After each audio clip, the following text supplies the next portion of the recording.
All right, hello everybody. Hopefully the audio levels are good. They look decent. Um, it's been a while. It's been a long while actually. Um, let's see. How long has it been? Uh, you get out of here. You get out of here. Uh, yeah, you get out of here. Okay.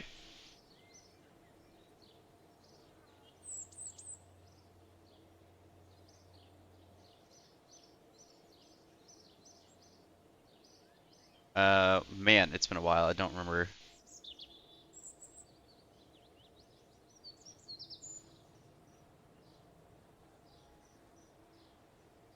Let's see. I don't remember what I'm doing. It's been way too long. What am I doing?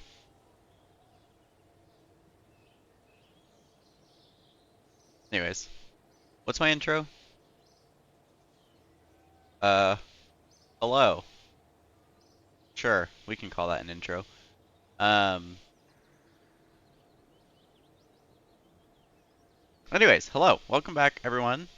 It has been a while. Like, I think, what, a month and a week? So, or a month, yeah, a month and a week and a half, actually. So, like, a month and 10 days, 40 days? Yeah.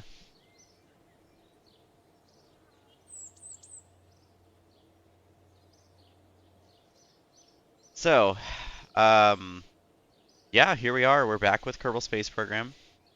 Um, as you can see, I had to move it out of the announcements box because it wasn't big enough to actually fit the whole thing. Um, A lot of channel point rewards are disabled today. I'm going to be taking today's stream in a very different direction than I usually do.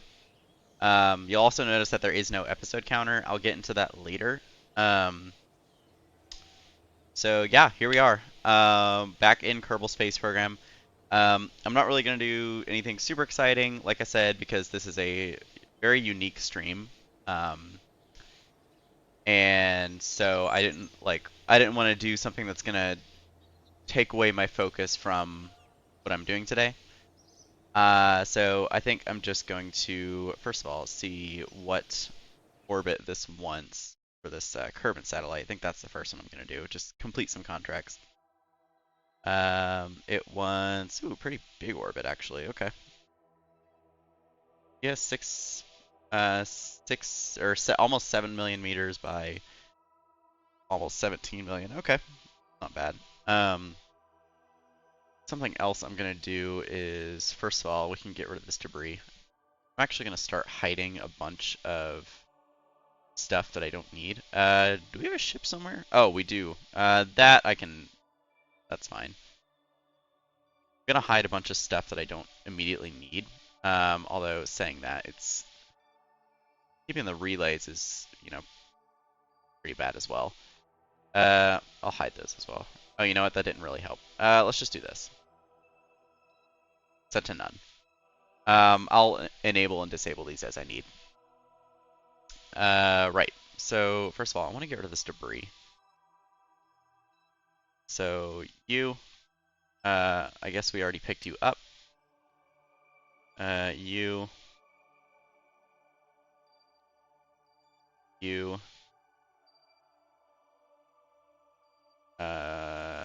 you,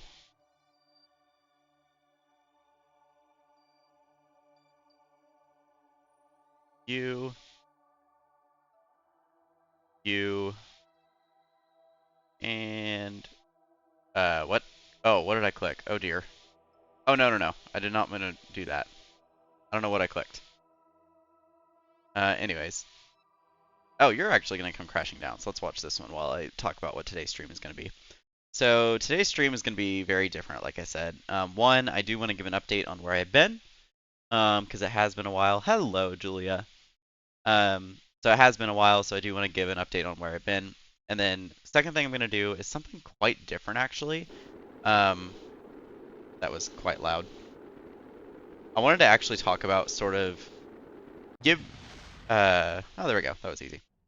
I wanted to sort of give my opinions on sort of the state of the gaming industry right now, and that'll tie into something that I get to later. Because I realize I've never really given my opinions about anything on stream. And this was something that I've been chatting with a few friends about, some of which are frequent viewers as well. So wanted to kind of chat about that. Um, we're getting into the fourth quarter of the year, fourth financial quarter. Um, lots of things are going to be turning over soon, so I feel like it's a good time as any to start talking about it. Um, do this contract real fast. What do you need? Ravioli accelerometer. That's it. Okay. Um, and then the third thing I'm going to do is I'm actually going to talk about kind of like the state of the channel and sort of what I want to do with it and where I want to take it. Or just how I feel about it in general. And I'm going to be very transparent when I get to that section, so don't even, you know, don't worry about it. I tend to be a very open book with people. In fact, it's gotten to the point where I try not to overshare. Um, so yeah, do with that info what you will. So, hello, Leeson. So yeah, that's, I'm gonna try and be as transparent as possible when I get to that section. I don't think there's anything that I could say that would get my channel like banned or anything. Um, it's nothing like that. It's just, what I think about the channel in its current state, where I want to take it, that kind of thing. So the very first thing, where have I been? Short answer is burned out. Anybody hasn't experienced burnout, I don't recommend it. It is not a fun time. Oh, I can snooze the incoming ad break. Do that. Snooze. Ads are snooze for 5 minutes. Well, that didn't really do much. Okay, well, forgot to turn off ads for this. Yeah, the short answer is I've been burnt out or burned out. I don't know, burnt out, burned out. I don't know which one it is.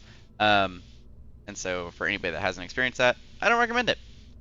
The long answer is there was I think it was the night I didn't stream. I was out at a friend's place, about 45 minutes north of where I'm at. And yeah, did not, well, I had a fun time with them, but, was not doing stuff that I should have been doing. Let's put it that way. And so I think it was that night actually. Has it been a month now? I think it has. Let me double check. No, it had to have been longer ago than that. No, it was longer ago than that. So it was one of the streams I missed before I kind of disappeared. I actually made the decision to go sober, which, for anybody that's not really gone through that, it is a rough first couple of weeks. Especially just feeling like, I see all my friends going out and having a good time, on the weekends, and it's like I'm kind of, I don't even want to be exposed to that really, because I don't want the temptation to be there, that sort of thing. So that's kind of what I was dealing with for the first couple of weeks. And like I said, I'm going to be very transparent, probably to the point of oversharing. It's fine. um, yeah, so was dealing with that. Also had like a few exams. Like I think I had 4 exams fall within the same week, which was not fun. For those of you that don't know, I've been in college for like forever. Kind of ridiculous at this point how long I've been in college, and I still have a few more years to go. Yeah, I'm gonna put a payload bay on this. Yeah, yeah. Tonight's stream is essentially a podcast. So dealing with that, and then after that, I was just honestly just dealing with the effects of burnout. It is not something I've felt or it's something I felt a few months ago, and then had gotten over for a little bit, and then just started feeling again. And so also had to really take some time and reevaluate, like, okay, am I okay experiencing this for another couple years potentially?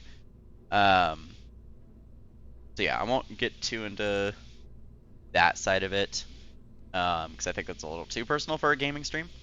But regardless. Um, yeah, and then just honestly, I've just been busy. I've been job hunting. I've been trying to further like my educational career as well, getting more involved.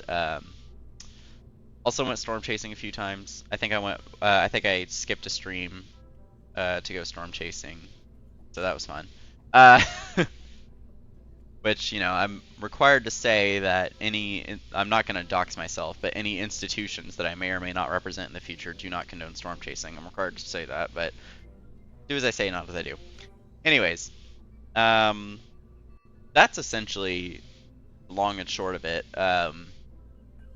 Yeah, I would have streamed last week, but then I had someone come in, and it was an experience. I'll put it that way. I don't want to get too into it, but let's just say you learn a lot about someone when you meet them in person. We'll put it that way. Um, Regardless, so I guess that was really all I wanted to say about where I've been. I'm gonna do another payload bay. It's gonna look silly, but actually, you know what I want to do instead is this. This looks even sillier. I'm gonna start this over. uh, I realize I'm not constructing it the way I wanted to. Yeah, so the next thing I kind of wanted to get into before I get into like sort of the not really deeper side, but just the side that might can't please everyone. It's the side that's definitely going to make some people unhappy. Um, oh, that looks terrible. You know what? We're just going to assume that it's fine being bolted in like that. Okay, I can't snooze the ads too much, so unfortunately they're going to go off in about 3 minutes, so I'll try and keep that in mind. Yeah, so I wanted to talk about sort of state of the gaming industry, particularly people that were following the release of Kerbal Space Program 2 versus the release of Baldur's Gate 3 versus the upcoming release of City Skylines 2. I think there's a lot of dichotomies, or I guess trichotomies that can be drawn. So the first one chronologically was Kerbal Space Program 2, and I've talked about it in length before, but I'm going to talk about it at great length again. The launch of Kerbal Space Program 2 was an absolute failure by all parties. Like, there is no sugarcoating it. The developers, or the biggest failure came from the publishers who pushed for the game to be published or released in a unplayable state because they wanted to add a few more dollars to their pocket. And in the process, completely, robbing the players of the experience that they'd been waiting for. So that was where the biggest failure came in. I think the next biggest failure is, like, obviously NDAs are a thing. Non-disclosure agreements are always going to be a thing. Embargoes are always going to be a thing. If you work under a company, you are not going to be allowed to voice certain opinions that you have without risking your job. However, that being said, as someone that has worked in an industry where I was forced to keep my opinions about certain things quiet, I don't work in that industry anymore, so I don't really mind talking about this too much. As somebody that was working in that industry for a while, there are ways to talk about it and still save face. And I do think that it's a little, oops, that's rigid attachment, that's not. I do think that the developers missed an opportunity to at least drop little hints here and there. Like, say, like, I think they oversold the idea of early access for Kerbal Space Program 2. And the ad break is going to happen in 30 seconds, so I'm going to take the ad break to...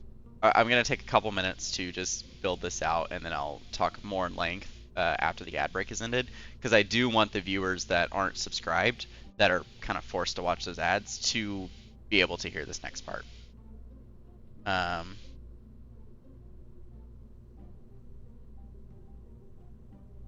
So ad break in 3, 2, 1.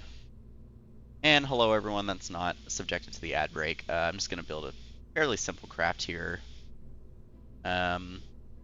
What is this going to generate? Not a lot. 0.8 times 16 is 12.8 per second. That's actually not bad.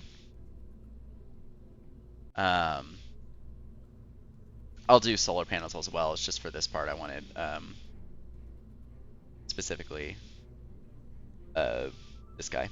Anyways, so I'm also gonna put, what did it need? It needed some science equipment, but I'll put that on the fuel tank. Just for the part up here, I'm gonna do vacuum. And this is a 2.5 meter. It's really not gonna need that much, so Rocket Max 6. Ooh, okay, what? Oh, it's attaching to the. There we go. Alright, so the ad break's going to end in a minute and a half, so I'll just take this time to build this out.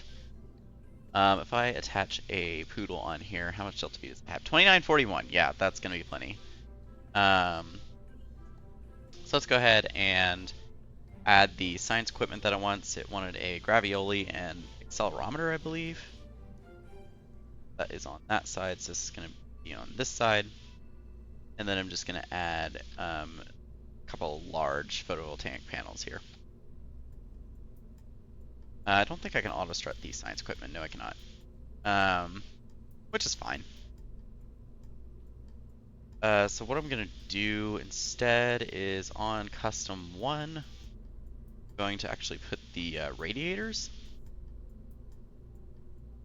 And that should be fine. I mean, this is the entire payload. So did I already auto start the engine? I did, okay. This is the entire payload, so it's really not that much. Oops, wrong decoupler.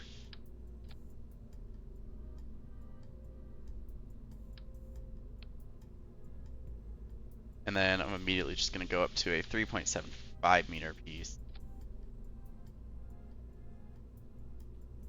And strut this in. I'm actually going to undo that. Strut it in on this side.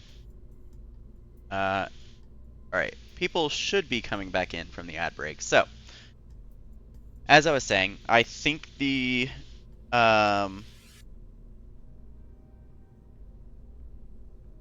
developers did oversell the early access part of talking about Kerbal Space Program 2. I really think they should have just been more transparent and said like, or you know, not outright said like, oh yeah, we were not ready to release, but the issue was like sometimes you just have to play with the hand you're dealt. And the Kerbal Space Program 2 developers did not do that. It feels like they did not even try. The thing with the Kerbal Space Program 2 developers is they very much leaned into this idea of, you know, this is early access. We're going to use that community feedback. We're going to do what the community wants to do. And I'm going to be candid. They have not done that. They have not done that at all. You know, they have these little icons that are like, oh, the community, you know, directly led to this patch. They've only done that with bug fixes. And in my opinion, it's too easy to see through. Like, you can't say that you're going to implement community suggestions and then go into this phase where you're stuck, you know, you're essentially just stuck doing bug fixes. You haven't like, they added the new engines, which is fine. I think they did that just to save face. That's just my opinion. They talked about adding, what is it? They haven't even done re-entry heating. Like, how do you release the game without even doing re-entry heating? We're gonna need an extra tank. Anyways, I have very like strong opinions about the failure of Kerbal Space Program 2. I think if a game is forced to let people refund for extra gameplay time, then that shows that you have failed and that you may as well just stop there.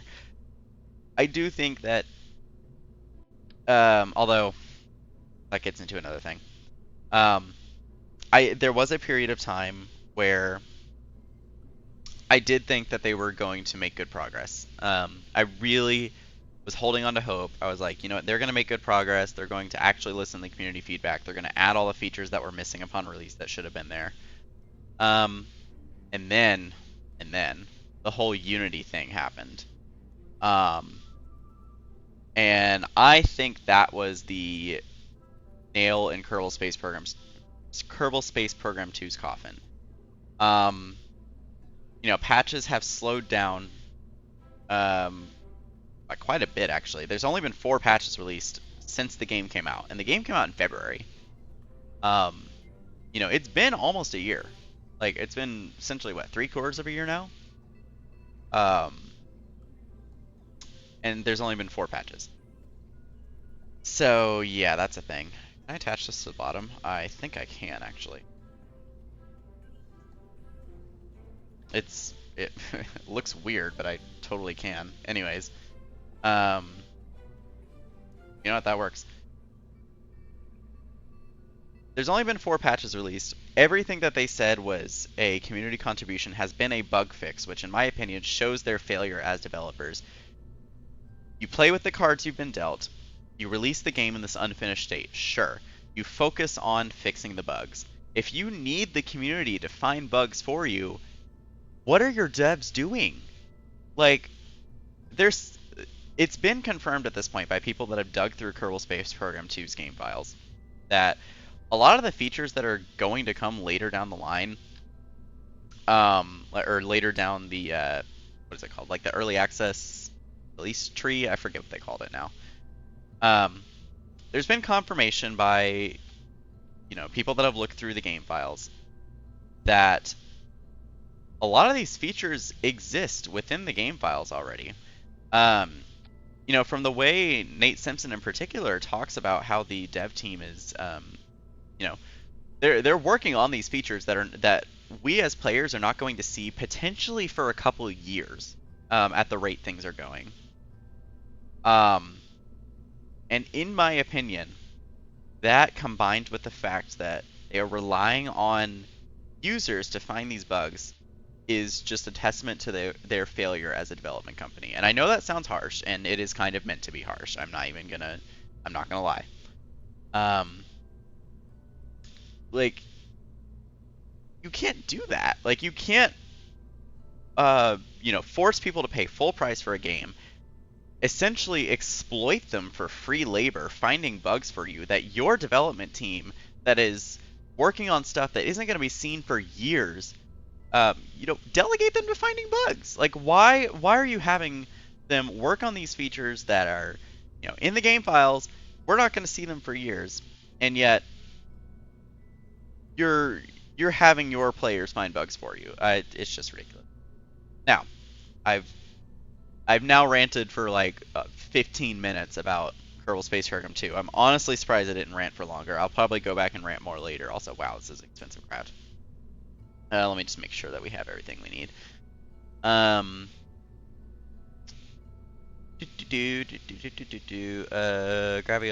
accelerometer, polar orbit, blah blah blah. Unmanned probe, has an antenna, can generate power. Yep, we're good. Something. Yeah. I think we're ready to launch this. So I'm just going to launch this in the background while I keep talking. Now, contrast that to an extremely successful beta game, Baldur's Gate 3. Completely unrelated, not a space game. I have played both. I haven't been able to play too much of Baldur's Gate 3 because it kind of released and then I got busy. It kind of released, like I was able to get my hands on it around the time that I was no longer able to stream for a month, or for slightly over a month. So I have not even done a full playthrough. Oh, you're good, Julia. But I have not done a full playthrough of Baldur's Gate 3. I will admit that. So please, no spoilers. I haven't even made it like halfway through Act 1. So please keep the spoilers out of chat. I just want to talk about, like, spoiler-free, how the release of... Oh, we need to be launching like right now. I'll probably have to turn this a little bit, but that's fine. Actually, I'm just going to go ahead and time warp. We shouldn't use too much electricity, especially because we already have the RTGs going. Like, they're just always going. So and it is going to be orbiting that way. So as long as I launch north, we should be fine. So about here. All right. I am going to quick save just in case I launch the wrong direction, because that is totally something I would do. Anyways. Oh, I didn't even check the thrust to weight. This is way too fast. Okay. Anyways, I digress. So might have to redo this launch.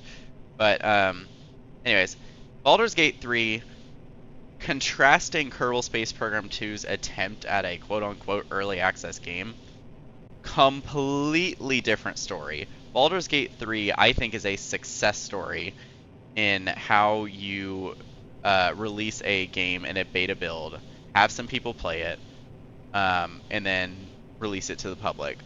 And it is incredible. For anybody that has not played Baldur's Gate 3, if you like Skyrim, if you like Dungeons and Dragons, get Baldur's Gate 3. Seriously, I've considered streaming it. It's just very different from the content I normally stream, and I'm not sure what day I would slot it in on. So, anyways, enough gushing about Baldur's Gate 3. I need to have this pulled up. This is not an optimal launch profile, but it's fine. So, what did Baldur's Gate 3 do right that Kerbal Space Program 2 did wrong? And I think the answer, quite simply, going beyond the fact that, you know, Private Division or Intercept Games, you know, forced the developers to release the game Kerbal Space Program 2 in an unplayable state. Throwing that out of the way, in terms of like developer attitudes and just good company practice, Baldur's Gate 3 kept their promises. I cannot think of the company off the top of my head right now.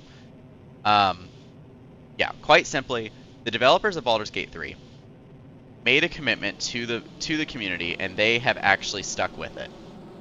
They haven't, for lack of a better term, pussyfooted their way around, you know, telling the truth to their viewers. They have actually listened to viewer feedback. I don't even know if that's the right term. Sorry if that's like an outdated term that I'm not aware of. Please let me know if it is. They actually listen to community feedback. They, you know, there were a lot of, you know, there were a lot of bugs that they were honest and said like, yeah, we didn't catch this because it's like a really niche scenario. Whereas Kerbal Space Program 2's bugs, literally everyone experienced them, and the devs still didn't catch them. Anyways, yeah,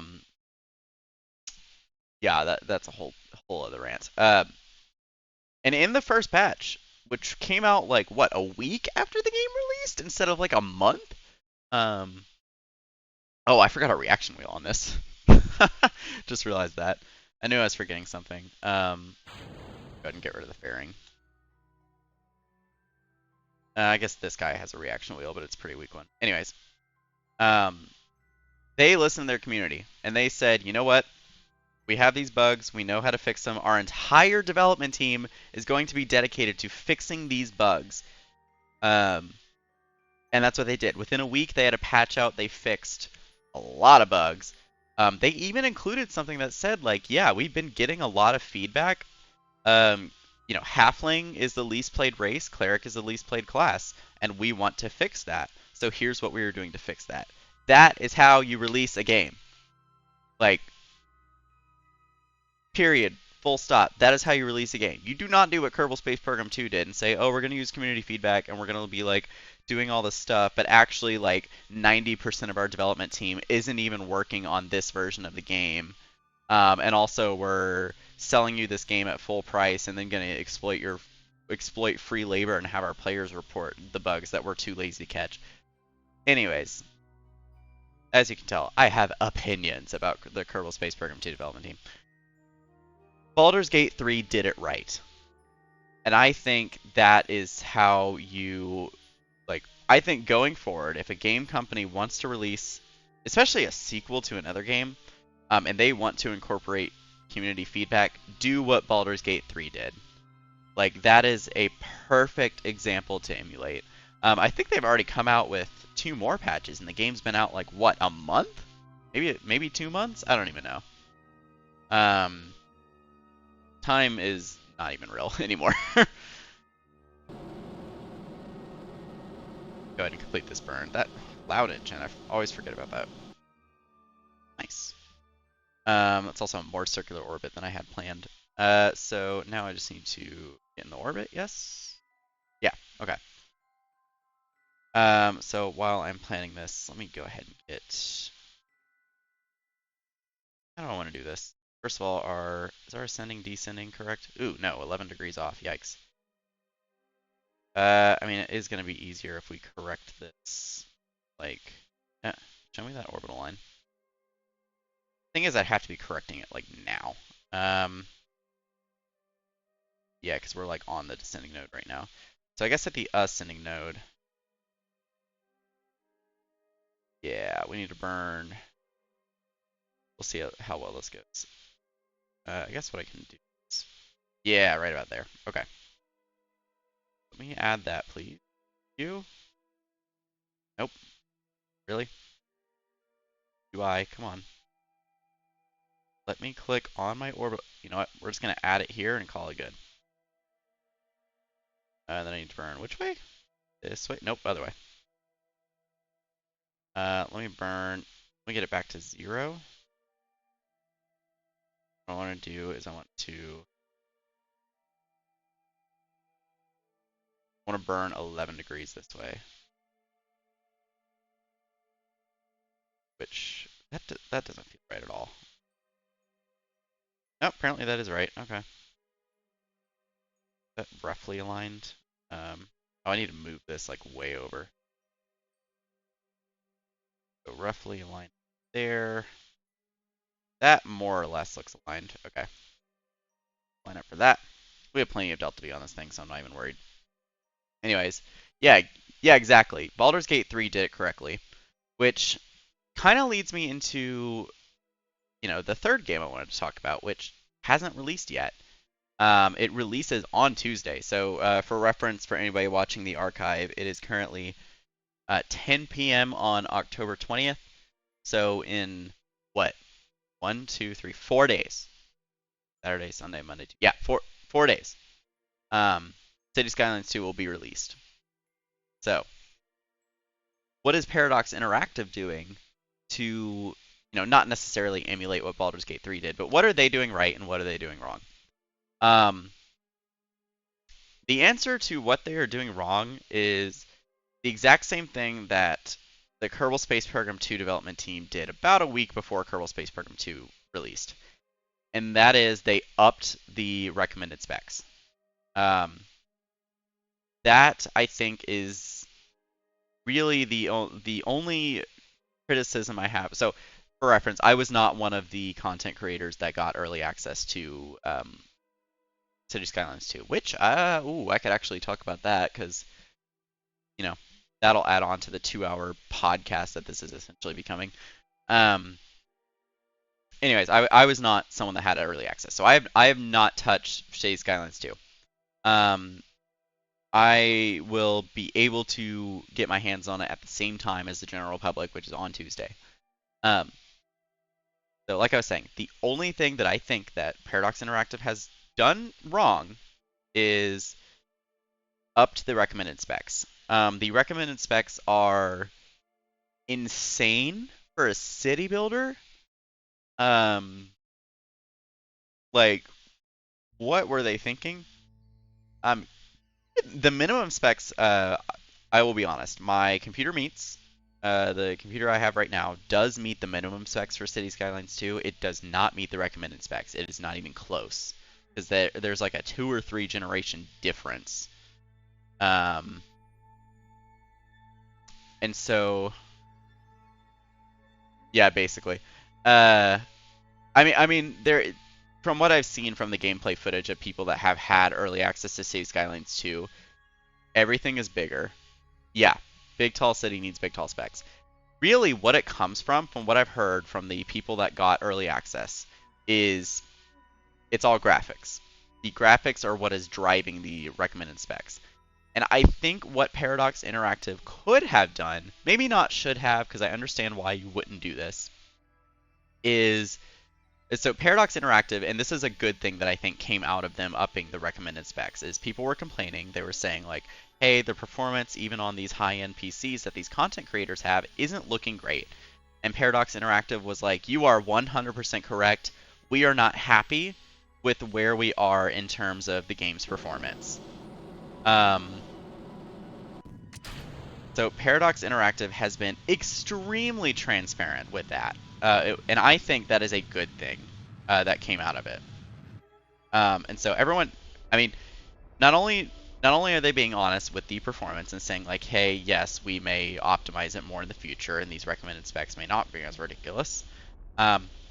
It's also really painting themselves in a good light. They are saying like, yeah, we made a mistake and we are going to still 2 degrees off, really? Okay. Point me normal, or no, point me anti-normal. I'm gonna just do something here. Are we crossing over the pole right now? We are. Okay. I was like, why is the nav ball doing something weird? I do this. Which way is that going?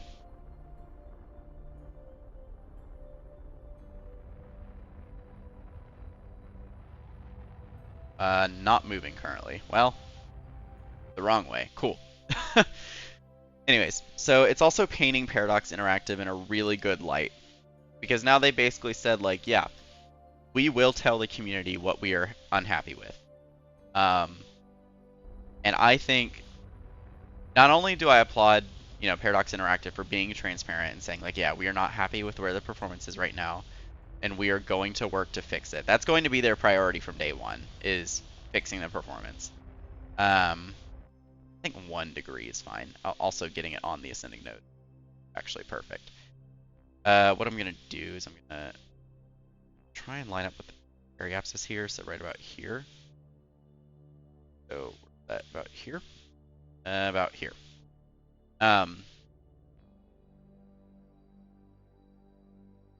Yeah, so Paradox Interactive, not only are they doing the right thing and working on performance from day one, instead of new features that aren't going to be seen for 2 years, cough, cough, KSP2. Anyways, what is our target? AppWaps 876,692. Okay.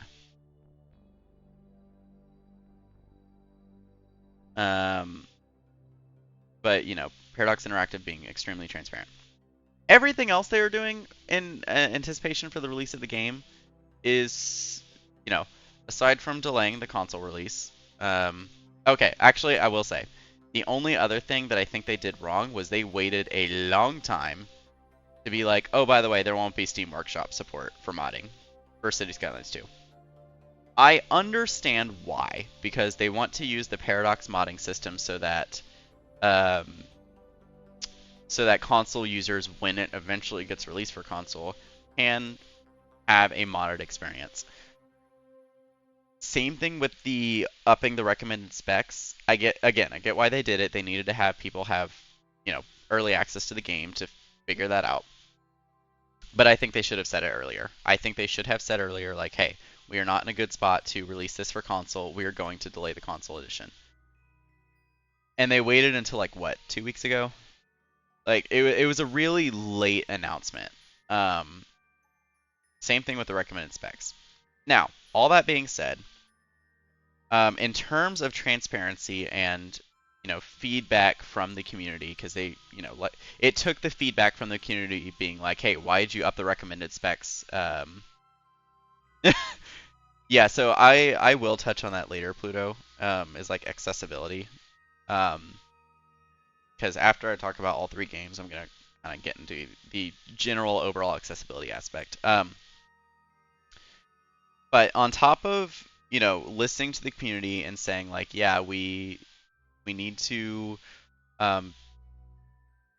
after listening to the feedback from the community and be like, yeah, we need to be transparent and say why all this is occurring. They listen to the early access players. They listened to their early access players after some of them had less than 10 hours of gameplay, which is kind of insane when you think about it. It took some people putting like 100 hours into KSP2 for the devs to finally, say like, oh yeah, maybe they found some bugs. Duh. anyways, Paradox Interactive is just like the Baldur's Gate 3 developers, taking community feedback seriously. They've already shown that they will do that before the game is even released. And I think that is huge. So like of the 3 game releases that I'm talking about right now, I mean we'll see after Tuesday, um, how the City Skylines 2 release actually goes. But of the 3 games I've mentioned, KSP 2, Baldur's Gate 3, City Skylines 2, future game development companies need to emulate what Baldur's Gate 3 has done and what City Skylines 2 is doing. Period. End of sentence. Uh, Sign my paper and give me a doctorate degree. I don't know. I really don't want to go to grad school, but I'm probably gonna have to. Sad. Anyways, what was I saying? So kind of, what Pluto was saying earlier about like, she personally can't play it because her computer is not powerful enough. That is a recurring problem I'm noticing. Also, wow, that is way off. Like that is a recurring thing with all these new releases is they're becoming less and less accessible to the general public. Um, and it kind of ties back to, I mean, Kerbal Space Program 2's recommended specs. Kerbal Space Program 2 had to drop their minimum specs because the community was absolutely outraged when they dropped those minimum specs, and they dropped the minimum specs like a week before release date. It was kind of insane. Um, at least Paradox Interactive had some that they thought would work longer than a week before, and they just had to up it, which is better than what Kerbal Space Program 2 did. Um, anyways, I digress. Oh, wow, that time worked faster than I thought it would. My bad.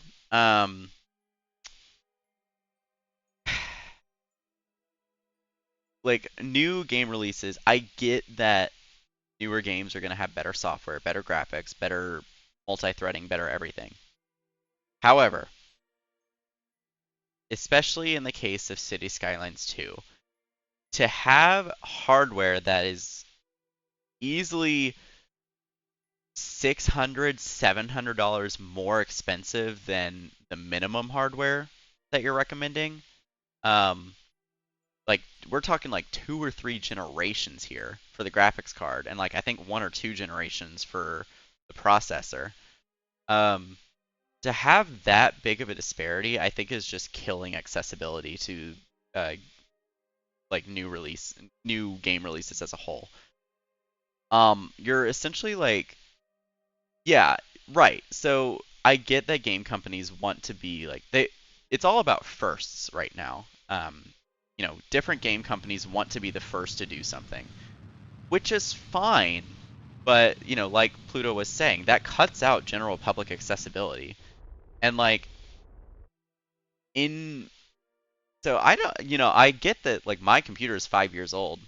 Um, but it really feels like in less than a year, it's gone from meeting the recommended specs for like every new release in 2022 to one of the first big new releases of 2023. It no longer met the recommended specs, and Kerbal Space Program 2's minimum specs were outlandish, and it doesn't even meet those. But um, yeah. So, but the thing is, um, especially, and this kind of gets into my next point, so I won't go too far into this, but especially for content creators that want to play the new releases, because let's be real, in order to make it as a content creator, especially for people that want to make content creation a career rather than a hobby, also nice, contract complete. Um, for people that want to make content creation a career rather than a hobby, if they are a smaller creator and this is not their primary source of income, and they don't match income of other content creators, yeah, exactly. Smaller creators are the ones getting hit the most. And so you end up in this rich get richer hyper capitalist mess. Um, anyways, do I want to do this? I hate the recover the craft ones, but um, anyways, Um, I think the next one I was gonna do is like, oh, I have to do this one next. Anyways, um, yeah, like Pluto said, it bothers me that small creators are the ones getting hit the most by this like cutting edge design of new game releases. Um, and I will say, I am biased. As a small creator myself, I am completely biased. Um, Now, that being said, and I'll get more into this later, I don't intend for this to be a career. So do with that info what you will. Is this the one where it grabbed? No. I have no clue what this is. What did I build this for? What is this? What? Okay, well, apparently there was another ad break. Um,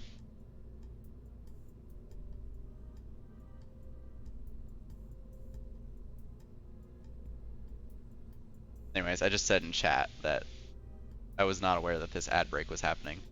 So I'm just gonna try and find the craft that I built to.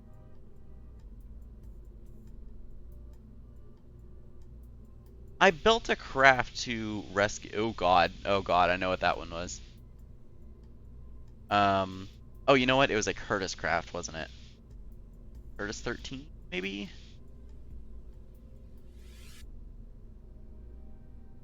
Was this the one that grabbed? Yes, this was it. Okay, yeah. So, yeah. The thing is, I have to launch this twice.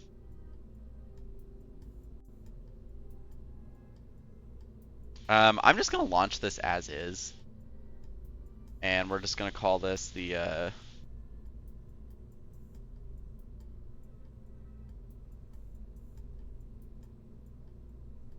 Yep. Um,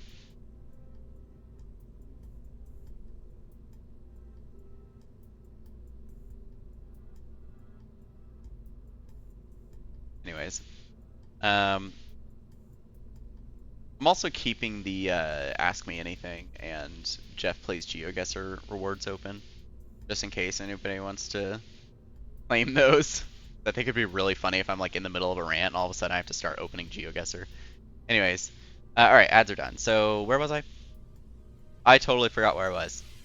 Oh yeah, it's hitting small creators the most. And like I said, I don't intend for this. For me personally, I don't intend for this to be a career. Um, which might disappoint some people. I always intended for this to be a hobby. Um, that being said, I know that if I want to build a bigger community and, have that viewer interaction like I'm having with this stream, which I'll touch on in a minute when I get to the future of this channel portion of the the video essay. Um, what are my custom actions here? Deactivate controls, antenna, and solar panel. Okay, cool. We're just gonna launch. Anyways, so the thing is, I'm well aware that in order to build a community and have this viewer interaction more often, I'm going to have to play these new releases sometimes. And I can't do that as a small creator. I can't constantly, every single year, go out and buy new hardware. It's just impractical. I don't have a full-time job right now. I'm like getting another college degree. As if I. Oh, I did. Crap! I didn't mean for there to be crew to vehicle assembly. Um, I don't have a full-time job. I don't have like a big savings account. Like I'm going for another college degree. Like I don't have disposable income. Anyways, who do I want to give more to? Not that it's really gonna matter, but all right, Jeb, you're coming along. Um. Anyways, I digress. And it's so I'm very biased when it comes to this. Like I think the cutting edge, you need the newest hardware for every single new game.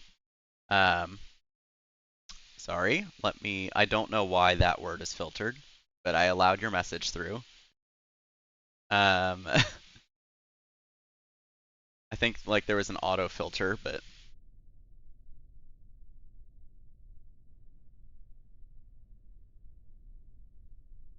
Yeah, I don't know why that was filtered out, so I just added it as a permitted term. Anyways, sorry about that. Oh yeah, by the way, moderators can use any word they want, which is fun. But like Julia and Layson can also see the banned words list. So, anyways, um, literally 1552. Pluto. Oh God, I'm gonna have to ban Pluto from my channel. Um, what's gonna be my thrust to weight? Anyways. Anyways, okay, I forgot that there was like an automatic list thing happening. Anyways, um, yeah.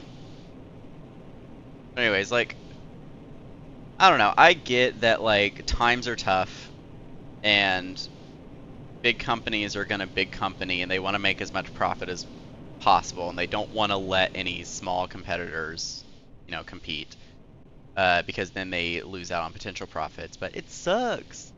Like, I'm gonna be candid, as a small creator, it really sucks. Um, and like I said, I don't intend on making this a career ever, but it does suck because there are some cases where I'm like, I want to play this game for the channel just because I want to play it, but my hardware cannot run it, and I cannot afford the hardware to run it, so it's just off the table for now. The other thing is like, I will be fully candid. I do plan on streaming City Skylines 2 depending on how my computer runs it. But it's like, I don't know if anyone's gonna want to watch. Yeah, exactly. Like, why is a city builder, needing something that scores, in the tens of thousands on the benchmark test for a CPU? Like, what? Um, that's the thing is I really don't like me personally, I don't have an ideal solution. And so this is kind of like I'm very much on a high horse right now with nothing to, fight the army. Um, I don't know what the solution is. I wish I did. Um, I wish my solution was more than just companies are greedy and they, maybe need to cut back a little bit.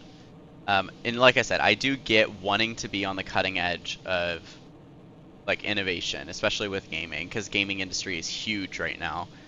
Um, Also, I turned over way too quick. I'm just gonna point back up a little bit. Try not to kill Jeb. um, I I don't know what the solution is.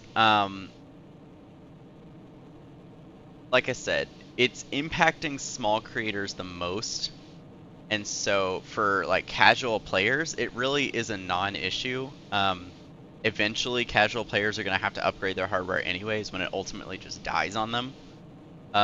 It's just for smaller content creators that becomes an issue faster because if you want to keep up in the market, you are gonna have to be buying hardware faster than your old hardware is dying. Anyways, um, and it really does kind of fall on the small creators to either get lucky, which I hate, talking about luck, but it does play a role no matter how you slice and dice it.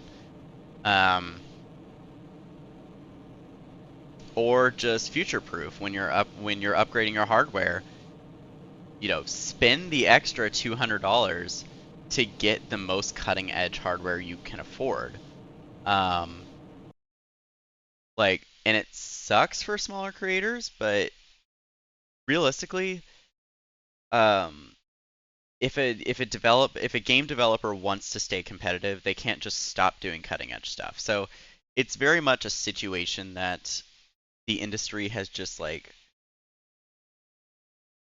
honestly, that would be a plot twist.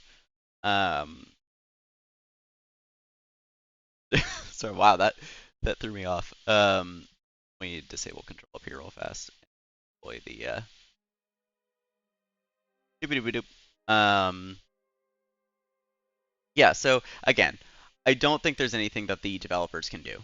I think it's just this is the state of the gaming industry, and it's ultimately just up to everyone else to deal with it, which sucks, but that's kind of how things go. Um, Very much not a circular orbit, but that's fine. You know, not every, like, I guess I wanted to say, there is no creator that's not going to try and be, or try not to be cutting edge. And then I was like, well, indie creators exist. Um, and, there are some very successful indie games. Kerbal Space Program 1 it started with a single developer. And look, like, 11 years later, here I am playing it on stream. With hardware that's 5 years old. So, you know. So my solution is it's not something that falls on the companies. It is ultimately something that's going to fall on the yeah, exactly, yeah. So some people are anti-cutting edge. And like you can't please everybody. But I do think the solution ultimately does fall on the people that are most affected, which kind of sucks. And it sounds like, I'm gonna say something a little controversial. Me saying that sounds like I'm coming from a place of privilege. I promise I'm in the same boat. I am a small content creator that's doing this as a hobby. I can't afford the cutting edge hardware that some of these bigger content creators can. Um, which leads me into my next point, and this goes beyond City Skylines 2, and it goes beyond, you know, developers trying to push the envelope per se and requiring the latest hardware. This goes more in a broad sense, and this is probably going to be my spiciest take of the stream. I'm just warning you. Or spiciest like 15 minutes. Honestly, no, just sell your soul to like Jeff Bezos or something. Um, Anyways, yeah, like I just bought a Halloween costume because the one I've been using for the past 4 years, I'm finally like, yeah, I should maybe get something new. But what I do is I drop a bunch of money on a Halloween costume, and then I wear that same Halloween costume 4 years in a row. That's what I've started to do. um, and so I just did that today. Yeah, I totally would too, Pluto. Oh, I went with Howl Pendragon. So yeah, I'm going to be Howl Pendragon for Halloween this year, and for the next 3 years.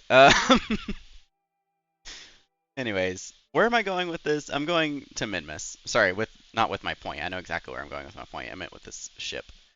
Um, I'm gonna do the hard one first, and we just passed the thing node. $600? Okay, I didn't spend that much money. Like what? $600. I mean, I love the costume, but $600? Okay, yeah. To be fair, the costume I bought, I can tell just from the picture that the okay, in normal, anti-normal is like it's like a USB port. It's a 50-50 chance, and I get it wrong every time. Um, I will say, like, my costume is significantly okay. Movie quality, yeah, that makes sense. The costume I bought is significantly cheaper than that. And also just from the pictures, I can tell the material's not that great. I'm probably gonna have to repair it by year 3 or 4. But I wish I could like make costumes. But I'm like, I can sew. I use needle and thread because I freak out around sewing machines. But there's a fun fact about me. Um, anyways.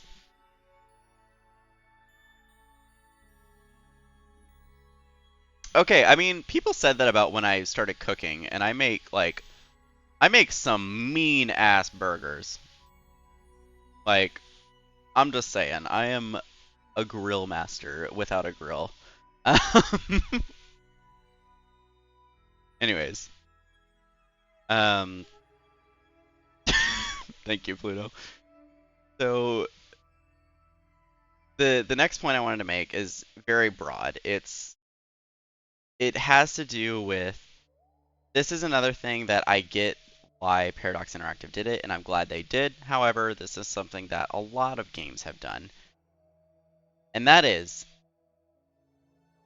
giving early access to big content creators is mostly a good thing because one, you're getting early gameplay, you're getting those bug reports in, you know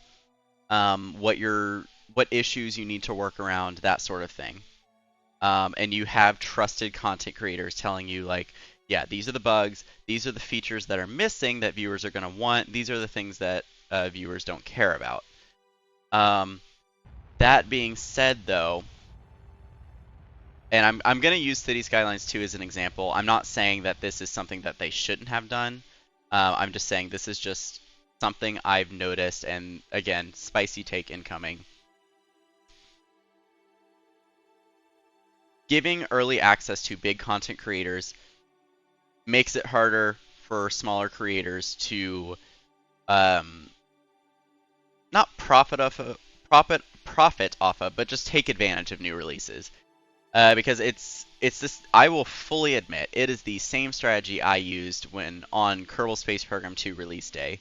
You get content out on release day because that is when everybody that cares about that content is going to be searching for that content.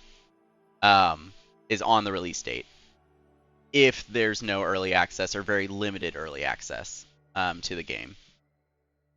And so smaller creators are more likely to get discovered, more likely to get viewership, more likely to, it's because I don't know how the Twitch algorithm works. I know the YouTube algorithm is very guilty of only promoting big creators. They say they promote small creators, but they don't actually start promoting people until they have thousands of subscribers already. Um, yeah, it's a thing. Um, so again, I don't know how the Twitch algorithm works, but yeah, I mean it is. It's just I feel like, and again, this is probably a spicy take, and it's not entirely true. I won't say this is like a black and white issue. It's very much a gray area, um, and it certainly doesn't apply to everybody. But I do think that if there's a lot of early access for bigger content creators, um, yeah, it's more beneficial for the game company is what it boils down to. Also, where is this guy? I need to show ships. Oh, very low orbit. Oh, thank you, Pop Rock. Uh, thank you for the tier 1 sub. Um, yeah, as I was saying, I think it's definitely not a black and white issue. It's definitely a gray area, and I know this isn't entirely. I would say, like, on the terms of how much impact this has, it has, like, I don't know, a 40% impact, and that's probably overshooting it. It's just something I do think needs to be addressed, and that is giving a lot of early access to a lot of large creators, like a decent amount, like let's say 3+ weeks. No, let's go 2+ weeks before the actual release date will kill off some of the hype for the game's release. And so when everyone else gets access to it and smaller content creators are yeah, and exactly. It's just and yeah, like a lot of these content creators, specifically for City Skylines 2, I don't know about other games, got it for free, and so that is money coming out of Paradox Interactive's pocket. Um, all right, see ya, Rocket Band. Um, anyways, like I get why they do it, and I'm saying it's not something that necessarily should be fixed. I think it's just this is one of those things that I don't think there is a fix, and I don't think it needs to be fixed. It's just something I think people should be aware of. Is that like there is a possibility that giving a plethora of early access to bigger content creators can kill off some of the hype for the actual release date. And again, this isn't a drag on Paradox Interactive. This isn't a drag on City Skylines 2. I think City Skylines 2 will actually be an exception to this rule. I think, if anything, there has been more hype, and I think this is a success story in terms of giving early access to content creators, especially because Paradox Interactive was so responsive to these creators and responsive to the general community. Um, Like, I think this will be a success story for City Skylines 2. The area where it failed, and especially because 95% of the early access creators that I've seen, once the embargo lifted, have said yes, this game is worth getting, and they have even been striking deals with Paradox Interactive to give viewers discounts to the game. I've only seen one creator that said don't buy City Skylines 2 yet. They said just wait until they address some of the performance issues. But that's one out of 20 plus creators that I've seen so far. Um, so I do think City Skylines 2 will be an exception to this rule. And again, not a solution. I don't think there needs to be a solution. I think it's just something that people need to be aware of. Um, so yeah, that's sort of my take on that. I'm gonna have to stage mid-burn. That's gonna be fun. And that's probably my spiciest take, is that I just think that it's gonna kill off a little bit of the hype in most cases. That is a fair point. Like simulator games, especially when you have especially when you have a company that is doing it so well, like Paradox Interactive, simulator games aren't going to have as much of an issue. I'm also going to stability assist here. Story-based games, yeah. I think if story-based games do that, then big yikes. Also just going to RCS this. Crap, I forgot what choice forward. In? No, in is backwards. Alright, H is forwards. I'm just going to RCS this to make sure I don't slam into min-miss.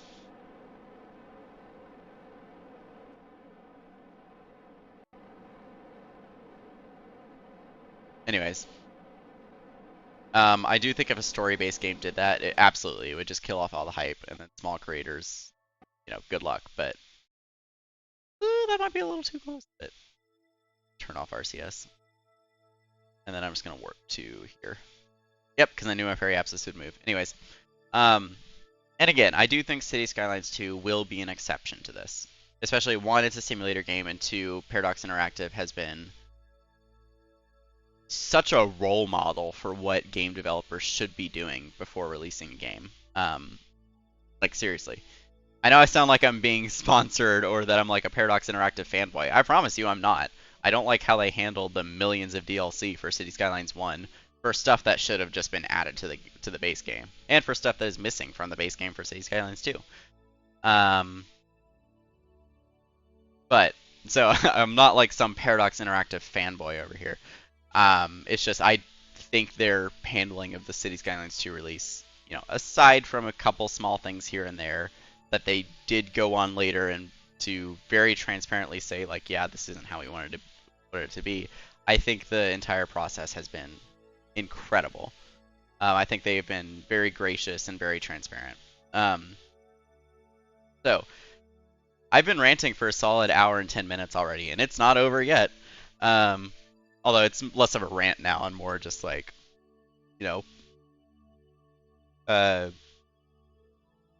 I'm bad at like transitions, if you can't tell.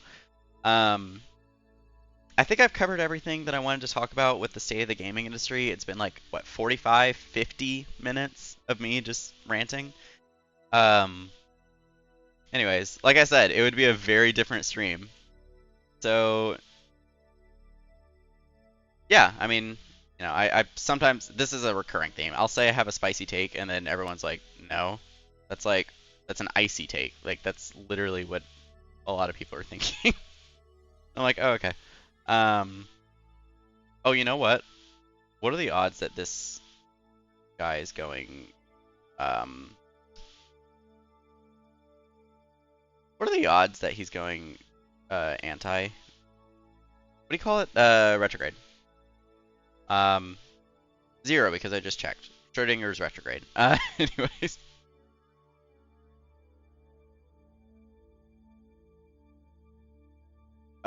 So the next thing I wanted to cover was kind of just like where I want the channel to go from here. And the very first thing I want to address is actually something kind of small. And that's the lack of an episode number on the stream. It's the first time I've done that I think since starting the channel, honestly. Um, and quite frankly, I'm just gonna outright say I'm not gonna have episode numbers anymore. Um, I don't really see the point. Like, I'll be open and say before I ran this Twitch channel and before I had the YouTube that I have now, where I put all the stream VODs, I had a different YouTube channel for years. Um, like I had it for, I mean, it's still up. It's not like deleted or anything. Um, I'm not gonna say the name, but like it, uh, I had it up for, I want to say I was active on it for like, I don't know, 6 or 7 years. Yeah, exactly. Um, it is harmful. I just don't want to talk too much about the algorithm, but I don't know how the Twitch algorithm works if I'm being honest. Like because I was so used to doing YouTube and doing edited videos rather than, just stream VODs, I was numbering everything in terms of episodes. I don't really see the point in doing that on Twitch. It's just, hey, this is what I'm streaming. I've streamed it before.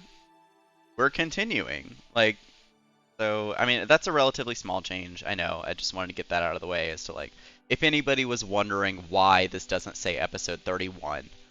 Um, yeah, so that's why. I think episode numbers don't make sense on Twitch, and from what Traveling in Reverse is saying, it might be actually harmful according to the algorithm. But um,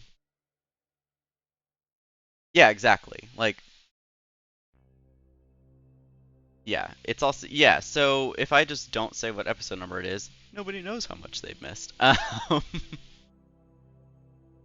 just be like, oh, how long have you been at this? And then I can be like, oh yeah, this is like, if every stream was 2 hours, which I think there was one that was shorter and then one that was longer. So every stream is averaging 2 hours. We've done 30 full ones. We're in the middle of 31. So, 61 hours just in this save file. That's kind of, yeah, it's been a very long series and it's not even close to over.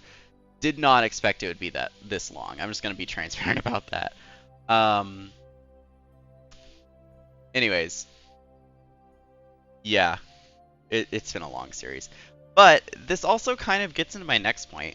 Some of the future series that I'm going to do will be shorter, but I also don't want them to be the only series of that game. And anybody who's good at reading, like, I don't know. Some of you have probably picked up on this already. Though I should not be spending the money on it, I will be buying City Skylines 2 on release day. I didn't pre-order it today because I kind of wanted to check my bank account at the end of this weekend before I buy it. Oh shoot, I should be burning. Whoopsies. I do plan on buying City Skylines 2 on release day, which will be Tuesday, which, if you're kind of picking up what I'm putting down, is also a stream day for me. So I might be tabling Transport Fever 2 for now after the hiatus and just moving straight to City Skylines 2, maybe, possibly.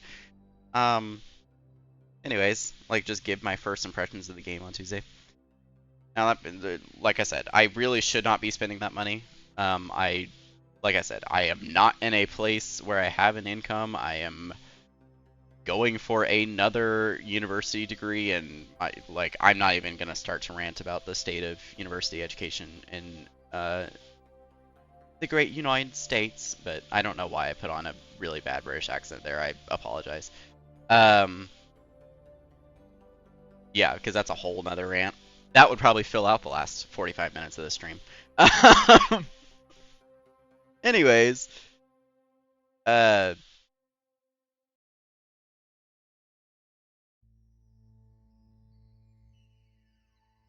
what? Oh, that's a thing? What? When is that a thing? What? Shoot. What?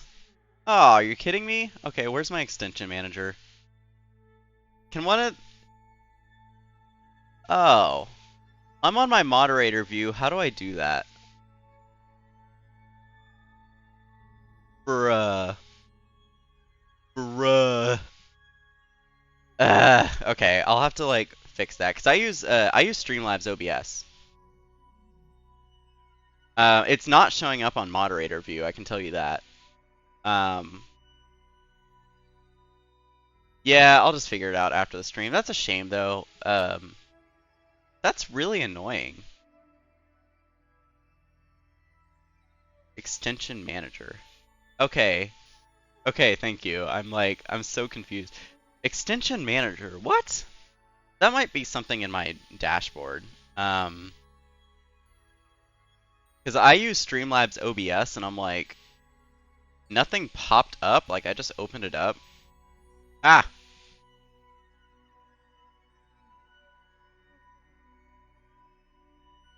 Anyways, another ad break. Um.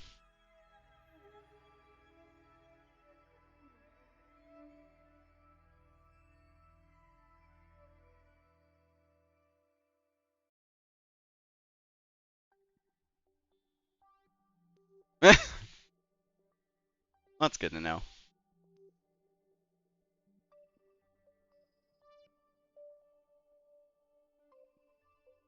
Man, that's really unfortunate. Wow.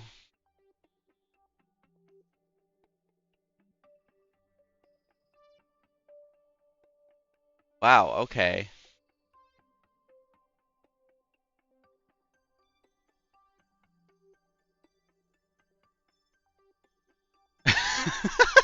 It's really funny because like it doesn't show me the ads, like my stream is still going.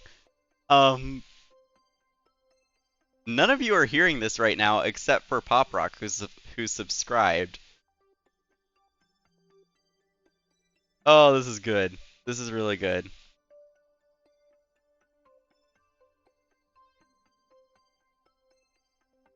This is so good. Okay. You know what? I can text my mom right now because she texted me goodnight. I haven't talked to her in like a week. Whoopsies. Um, okay, cool. Well, I only get the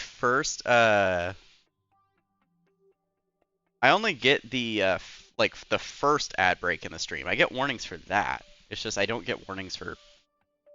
I just did it again. I don't get warnings for any ad breaks after that. I'm gonna load my last quick save because I got distracted. Um, no, you're totally fine.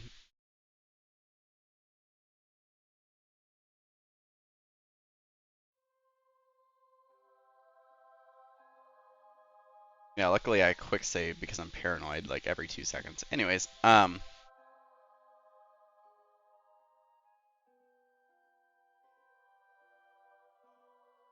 okay, cool. Yeah, Pluto doesn't want to give me 3 more cents. That's something I'm going to talk about in a second. So I will be very transparent. I don't know if any other Twitch creators talk about this. I also hope this doesn't get my VOD muted. Um, if anyone's ever been curious about how much Twitch affiliate, I think is the first level, whatever level I'm at, the first level. True. You'd probably have to pay more for the shipping than you're putting in at that point. Anyways, if anyone's ever been curious about how much I earn, per regular subscription, regular tier 1 subscription, it's like $1.30. Um, per Twitch Prime subscription, it's like I think it's double that, so like 260. Um, and then bits are 1 to 1, and ads are like 3 cents per, or like 2 cents per ad minute. It's kind of ridiculously low. Um,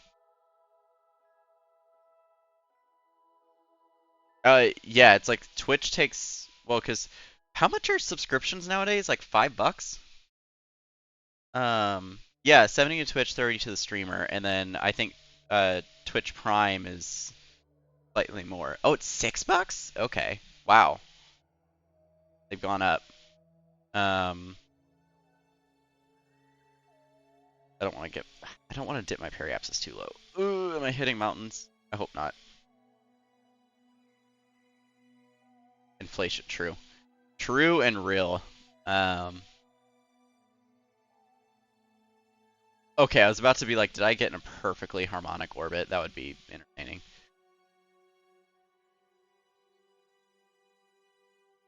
Oh, come on. Back this up. Okay, well I can, not do that. Nope. Oh dear. Jeez Louise, how, okay. How precise do you have to be? Okay, I'm just intersecting it earlier now, that's fine. Okay, there we go. 0.0 kilometers, we were running into it. True. Um, oh god, I'm not doing a 51-second burn. I'm also not doing a 0.9-second burn. 2 seconds? 3 seconds, sure. Actually, I don't like the number 3. 4 seconds, sure. Another fun Jeff fact, I don't like the number 3.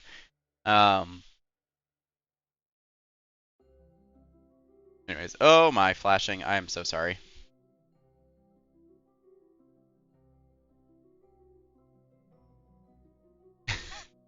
Okay, it's literally like the reasoning is so stupid.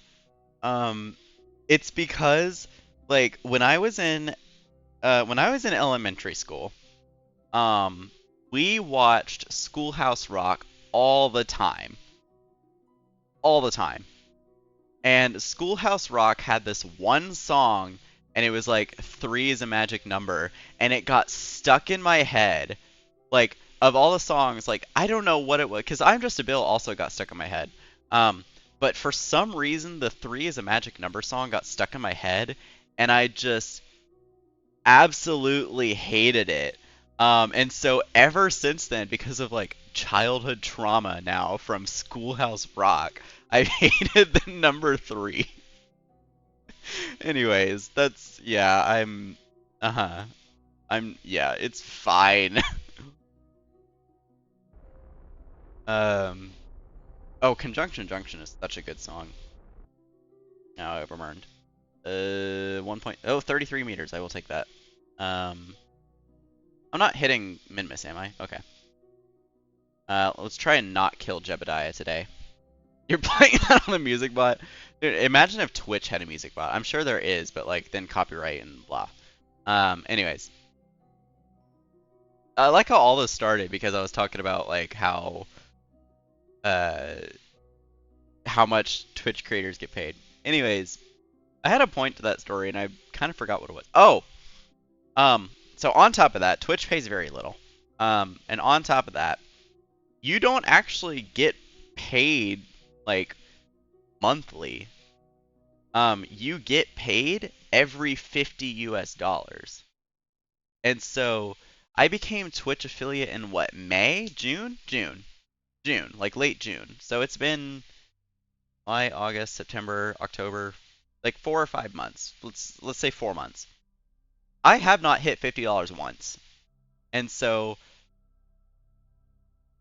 I just don't think people realize how little Twitch creators get paid. And so I just kind of wanted to be transparent about that. And the point I was going to make was like, I said like the money that I was gonna spend on City Skylines 2 is like money that I really shouldn't be spending.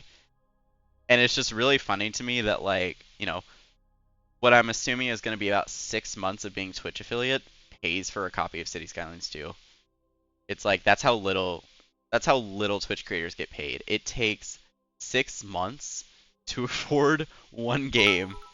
Oh, hello. Okay, well, now I feel kind of bad. I mean, thank you for the bits, but now I'm like, okay, now it's definitely like I sound like a pick me girl who's like, oh my god, I don't earn enough money, and then someone donates her money, and she's like, oh my god, thank you so much. And yes, that's my pick me girl impersonation. Um, this is just, this is a chaotic stream. I love it. Anyways, I mean, true, it is only $8, but thank you so much. Uh, I will say, like, okay, okay, it is. You don't have to say it so loud. Oh, another pilot. True. A whole pick me roll stream? Oh God. Should I make that a like a? Thank you, Pop Rock. Oh my God. I love my community.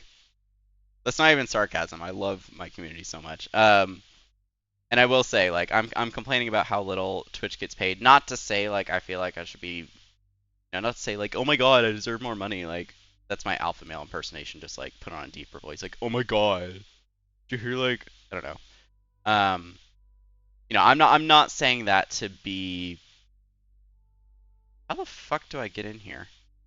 How the Anyways, that's how you know it's a chaotic stream when my filter just drops.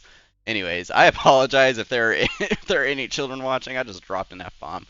Anyways, uh, that's how I get in apparently. No, oh no. If I play a dating sim on stream, that is gonna be an 18 plus stream. I'm just letting you know. Anyways, transfer crew up to here.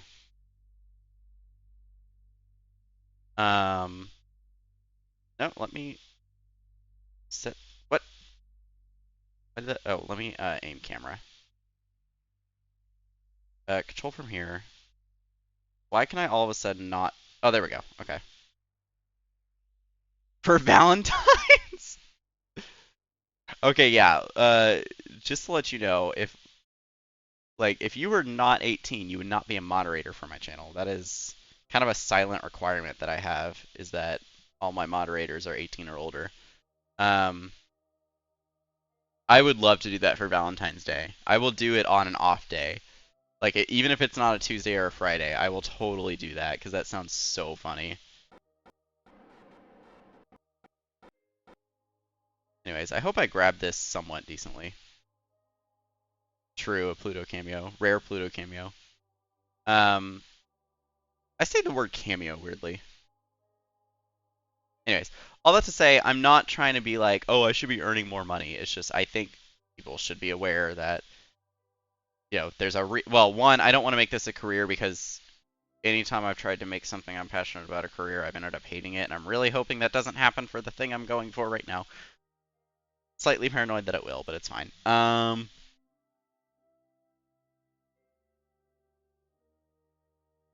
Anyways, all that to say, like, I just think people should be aware that, smaller creators aren't getting paid a lot. So, like, and I hate to sound like, again, I am extremely grateful for every single one of my viewers. I'm extremely grateful for every cent that I earn. I never thought that I would earn any money off of this. So like every single cent that I earn, I am extremely grateful for. I don't want to give anybody the wrong idea. Basically. Like I don't want to give anybody the wrong idea. I do genuinely appreciate each and every single one of you. I was gonna make fun of someone, but then I'm like, nah, I shouldn't do that.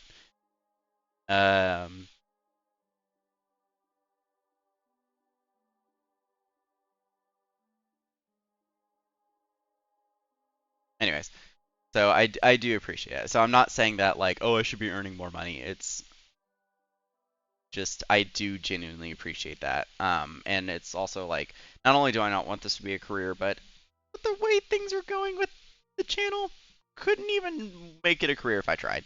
However, all that said, that does mean that like because it's not a career and it is a hobby, um, you know, real life obligations are always going to come first. And so I'm hoping it doesn't happen again, but it is possible that I will disappear for another month. Like at some point during my streaming career, it is possible that I will have to disappear for a month, like I did last month. Um, you know, this isn't a career, it is just a hobby. It's something I do for fun, and it's something I do because I enjoy it and I appreciate the viewer interaction. So if something does come up, IRL, of course, that's gonna have to take priority. That was kind of the entire point of that.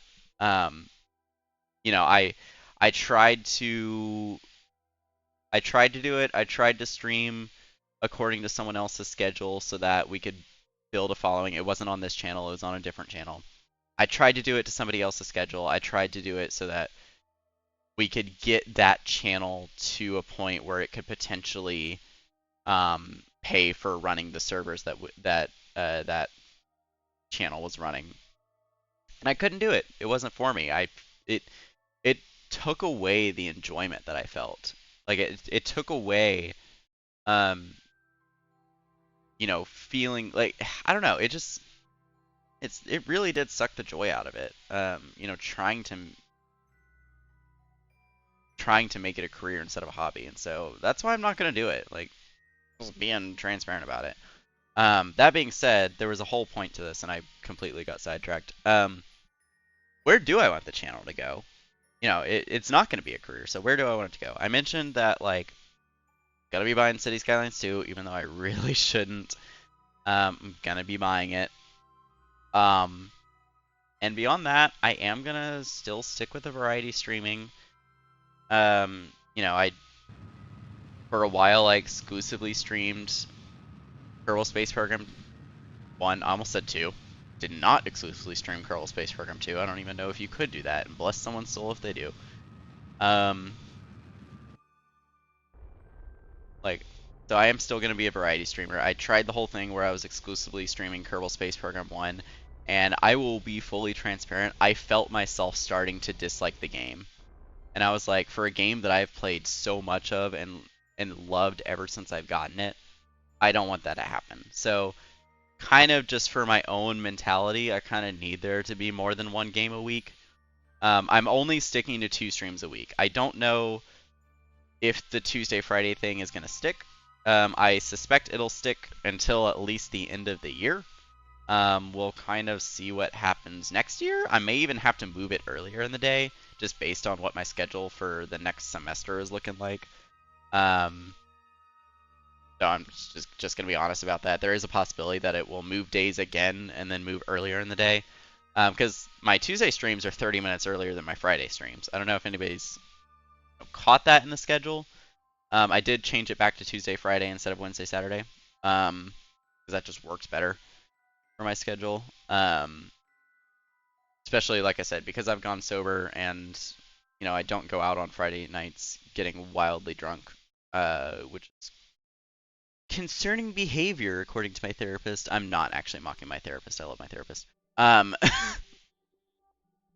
So instead of doing stupid shit on Friday night, I can spend it with you guys.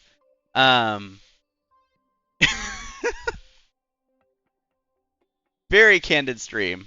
Can we call this the Dark Jeff era? Is that a thing? It's not really Dark Jeff, it's just Candid Jeff. Which, fun fact, is the name of my private Snapchat story. I will not be giving my Twitch viewers my Snapchat, sorry.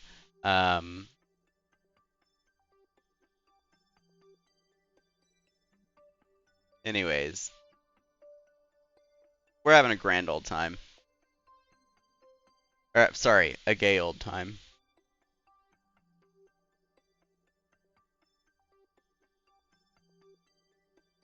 Okay. I want to get Minmus out of the way. Let me warp to here.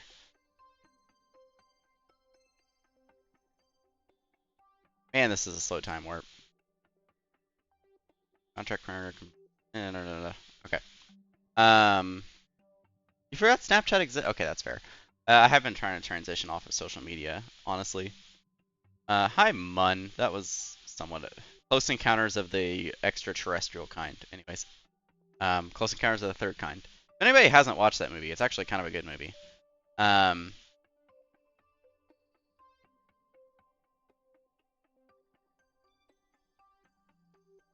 Yeah, this stream has been going everywhere. But I honestly, like, before I started streaming this year and really pushing for affiliate, I'm hoping that, I already said, I'm hoping another month-long hiatus doesn't happen.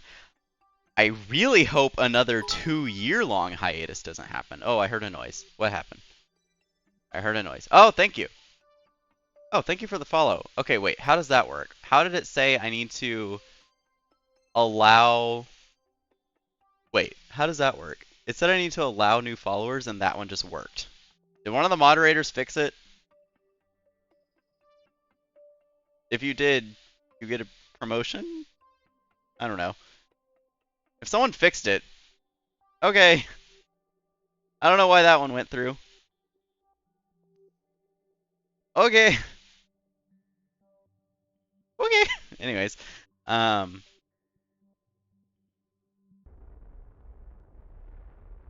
oh, I want to pointing radial out. I'm pointing the wrong radial. Whoopsies.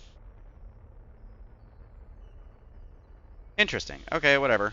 Um, anyways, thank you for the follow. I need to read your name again. Alex the Great 0925. Um, just vibing. Fair enough. But yeah, so already said I'm hoping another month-long hiatus doesn't happen, and I really hope another 2-year-long hiatus doesn't happen, because that's how long my last one was. Anyway, that's been viewing since the very beginning. When I didn't stream Kerbal Space Program at all, I only screamed. Well, I did scream.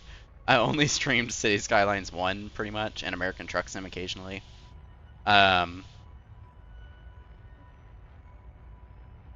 Yeah, anyways. Really hope that doesn't happen again. But before that hiatus happened, there was no structure to my streams. It was just I would stream. It would be very casual. Sometimes they would be chaotic. I would sometimes stream in a Discord call with friends, which I think I've only done one time since coming back. I think I did it one time in February or March. And the the baby C1's what? The baby what?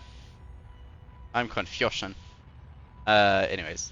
But I do miss when my streams were very casual and very laid back. That's true, but I did those like exclusively in Discord. I haven't done them like on Twitch. Oh, is it okay? Yeah, I was like, that makes sense if it's a cargo plane.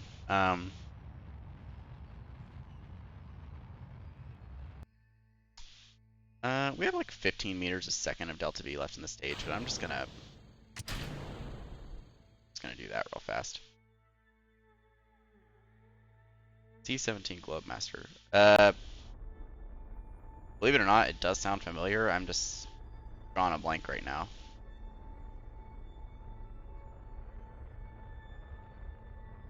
Okay, yeah, cargo plane. But yeah, I do miss when my streams were very much laid back.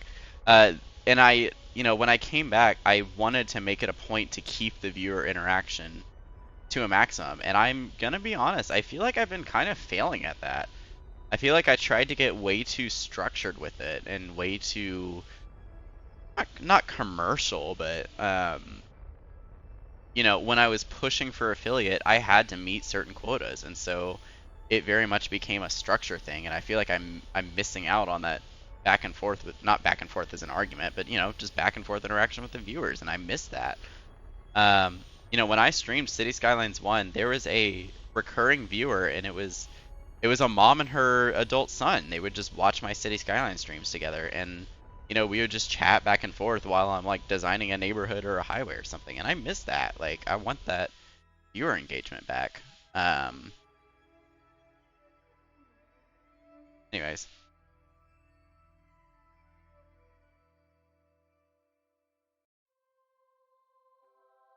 Yeah, so I feel like that's me falling short, though. I don't think that's anything that any of my viewers have done. I think I just got too caught up in like, oh my god, I have to meet all this criteria to be an affiliate. Like, oh my god, and then I just kind of stuck with that. And so I think that was a shortcoming on my part. Like, I'm gonna be honest. So that's why I went with a very different structure. I mean, granted, I was kind of ranting because I've been gone for over a month. That's why I went with the completely different structure for this stream. Because I wanted to kind of bring back that viewer interaction.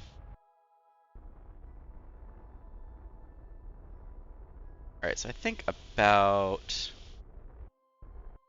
Can I get it exactly 40? Come on. Yeah! Let's go. Exactly 40 kilometers. Anyways, yeah, sometimes you just gotta chat. And like, that's um I like okay. It was to the point where someone told me I was their comfort streamer and I was like, I should not be your comfort streamer. I am like contracts. This is all just relays from different contracts. I could get rid of some of them. I'm just lazy. Um like this is only the relays and the ships right now too. It doesn't even include stations, rovers, probes. Okay, we don't have any probes in its orbit right now.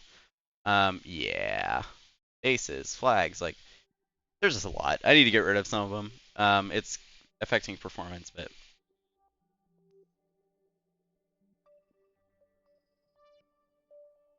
also just gonna point surface retrograde now, even though, let me warp a little closer. Okay, yeah, it took me a long while. Like, Kerbal Space Program has a steep learning curve. Um, yeah, I started this game a little over 2 years ago, and I actually had a friend of mine, also fellow Twitch viewer, um, guide me through my first Mun landing and return. Like, step by step, we hopped in a Discord call, I was sharing my screen, and he guided me through my first Mun landing and return. And now I've landed on more planets than he has. Some of you, so yes, those of you that have seen Last Place Jake pop up in chat, that is the friend that guided me through my Mun landing, and now I've landed on more planets than him. Oh yeah, the controls are very sensitive, and like I could have RCS'd that. We have the Delta V to waste. It's also about to be a very precarious landing. Really, Jacksepticeye played Cable, Cable Space Program. Yep, Kerbal Space Program. I did not know that. I don't even remember how I got into it. I think I bought the game like on a whim because it was on sale, and I was like, this looks cute. Yeah, Cable Spurs Program. I was like, this looks cute, and I like space, so I bought the game on a whim.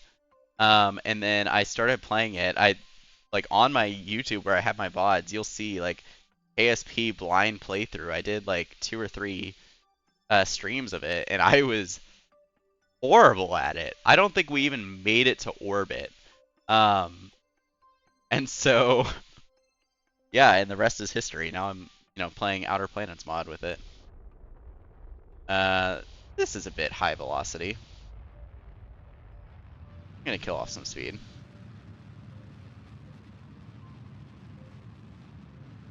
I don't want to dip too far. In fact, I think I'm only gonna dip to like 30. But yeah. But all that being said, Kerbal Space Program has a steep learning curve. I am small stream. Oh, seriously? Oh, I love that, honestly. Anyways, here's the most precarious landing you're ever gonna see. Don't do this if you value your Kerbals.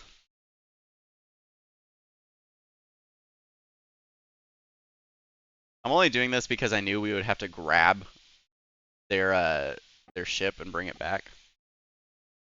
Yeah, do as I say, not as I do. What is a Kerbal? It is these guys. You know, it'd be really funny. I'm gonna quick save just in case. Oh, okay, never mind. All hatches are restricted. That's bad. Um, there's a lot of theories. Are they just a separate evolution? Also, there's the rest of the ship exploding. Are they just a separate evolution? Are they just like, did they just spawn? I subscribe to the theory that they are plants. Like sentient plants. Sort of like if anybody's watched Trigun Stampede, spoiler, sorry. But,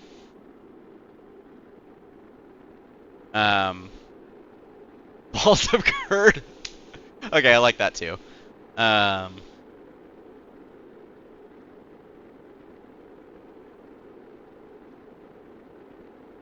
when Plants and Zombies had a Romeo and Juliet type arc. Oh god. Oh my. I don't like that. The happy ending of Plants vs Zombies.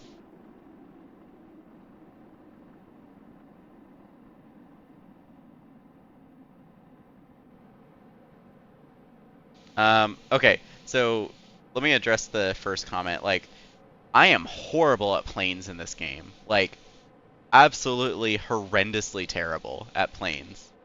Um, like, ah! Anyways.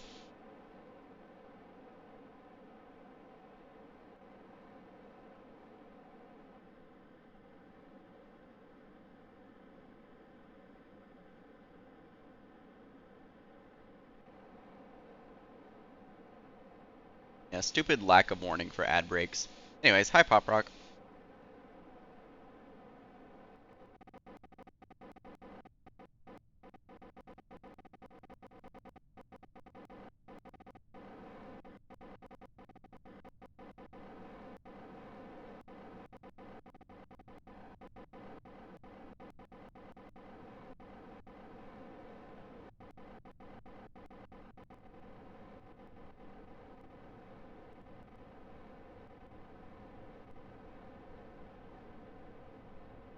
Do. Oh, you made the C-17 Glowmaster. Oh, we can't see this right now. Unless you're not getting an ad break, but... Alright, now here comes the fun part, is, you know, decoupling from this. Oh, we're back? Oh, it said it ends in 15 seconds. Okay.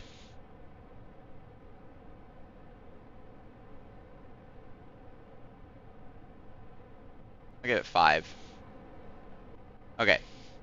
3, 2, 1. I'm gonna assume that most people are back. Also going to... I can't arm every single shoot. I'm gonna move this guy on its own stage. There we go. There we go. Yeah, so I am horrible with planes. I cannot take off or land with planes. I'm horrible at designing them. It's a whole thing. So luckily in this save file I haven't killed Jeb. In other save files, Jeb is dead. I do have a couple other save files hanging around. Yeah. But yeah, so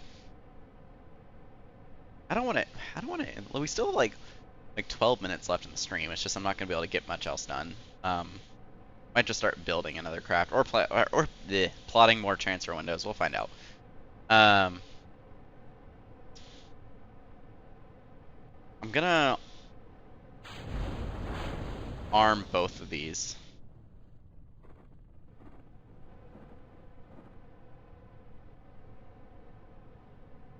Oh, I could have been. I don't want a physics warp right now. Anyways, yeah, that like whenever I design planes in my sandbox saves, just to like test out different designs, I always have parachutes. Always have parachutes as a backup.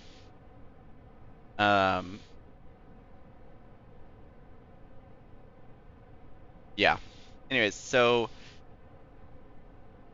immediate plans for the channel. Tuesdays, I'm gonna go ahead and table Transport Fever 2 for now, and I'm hoping to do City Skylines 2, like sort of a blind playthrough.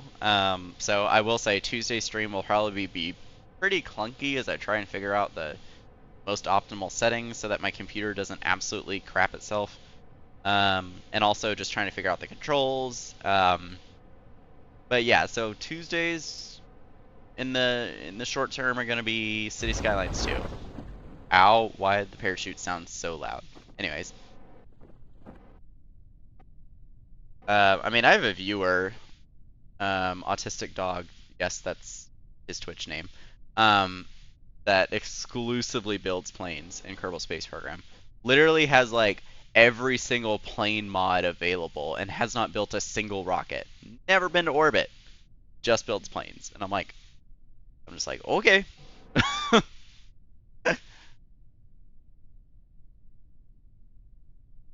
I mean, to each their own, I guess, but. And I know you play on PlayStation. How? I watched Matt Lown play the console edition when his hand was broken. Or the first time when his hand was broken, and the second time when he burned his hand. He had to play it twice. Um, and I was just like, how does anybody play this? Alright, now for the fun part. Alright, we didn't die. Like, the Kraken didn't eat us alive. Um, that is not how that should be falling. Someone do the kinematics on that. Like, I'll be honest and say, like, the degree I'm getting now is a meteorology degree. There is no atmosphere that could have caused uneven forces like that over an ocean. What? Like, there ain't no hurricane here. That's the like one thing that could have caused it. Like, what? Anyways,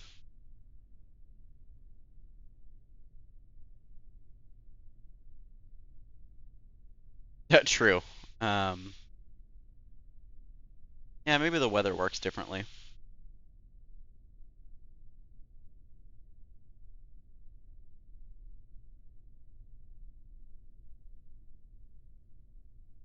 Although I think I've mentioned on this channel that I'm doing meteorology before, but I think that was before I actually started.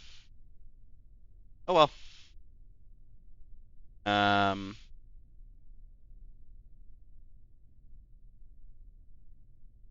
do landing very slowly. It's a very shallow ocean, it looks like. I mean, I'm sure if I was able to look like under the water, it wouldn't be that shallow, but anyways, recover the vessel. Not meteorology. Wait, meteorology is not about meteors. Anyways, that's like there are two extremely common jokes about meteorology. One is meteorology is about meteors, which is not. It's about weather. And the other extremely common joke is like, wow, must be nice getting paid to be wrong half the time. And it's like, hardy har har. Never heard that one before.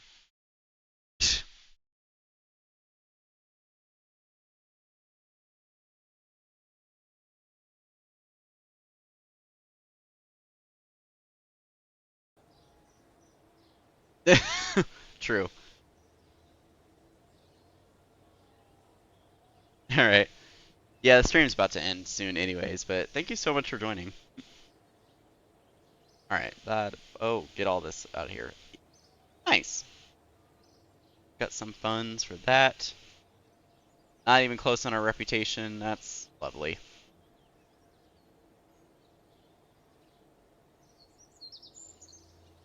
So how close are we on reputation? Not. Cool. Thank you.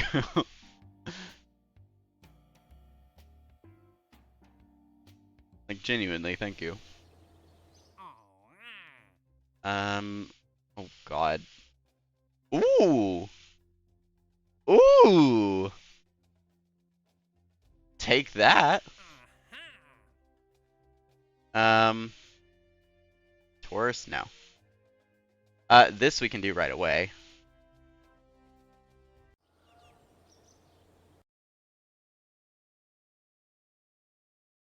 Yeah, it's just gonna see what kind of contracts we can get. Okay, so I'm gonna hide all of our relays and our ships, and also get rid of. Didn't I get rid of this already?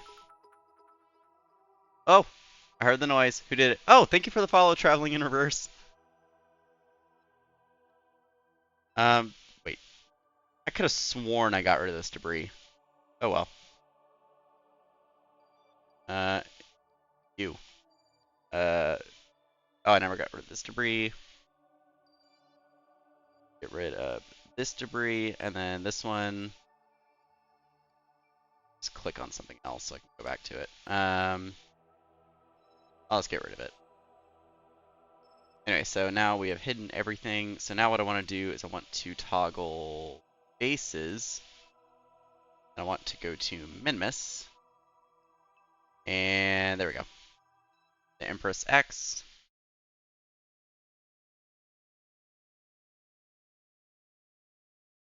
Do.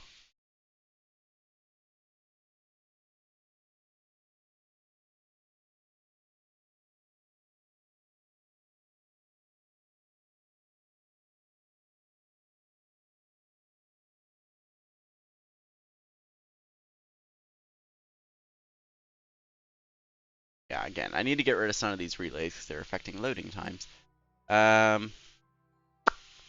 This was not the one with drills. Whoops.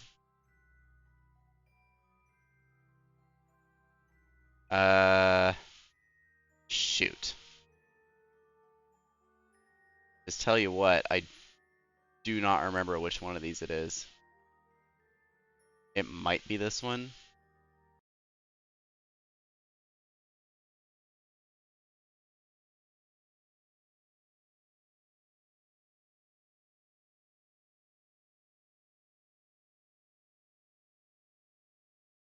Do.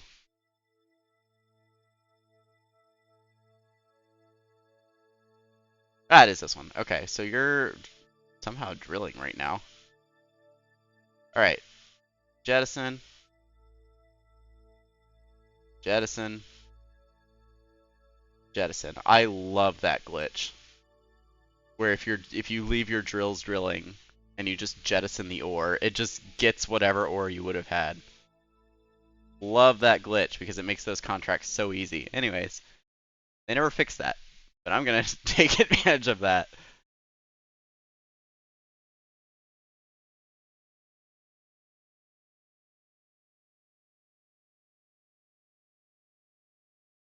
Alright, so just gonna see what other contracts we can get, and then I saw that get science data from around Slate. Gonna have to see if that is something we can do with the probe that we have out there. Yeah, glitches are features until they fix them, exactly. Alright, what else we got? Ooh. Ooh. Okay. Okay. I'm gonna take it. But holy cow, that's gonna be okay. Um wow. I guess I need to plot a transfer window to Slate. Which is Sarnis. Give me like a 4-year window on, or what is that, 6-year window on that. Okay. Also not 100 kilometers. Whoopsies. Call it 2,000 kilometers. I really don't think it needs to be that low, but there we go. When is that? 2 years. All right. Welcome back, as the stream is about to end. Okay, so we have 2 slate contracts, which is absolutely insane. Yeah, it's a mod. For those that aren't caught up, this is a heavily modded series. Well, not heavily modded, very modded, slightly modded, marginally modded, modded. It mods. Um, so let's zoom heavily, slightly modded. Exactly. Let's zoom all the way out. Let's get to Sarnis. Okay. Hi, I need to fly you. Modded to some degree. There we go. Got Outer Planets mod, Parallax, Transfer Window Planner, Distant Object Enhancement, Parallax for Outer Planets. I think that's it, actually. No part mods. I really want to add Waterfall. I really should add Waterfall. Okay. Alright, so we got our probe here that has 673 meters per second of delta V left. Set as target. I just want to see if we're going to get a close encounter anytime in the next ever.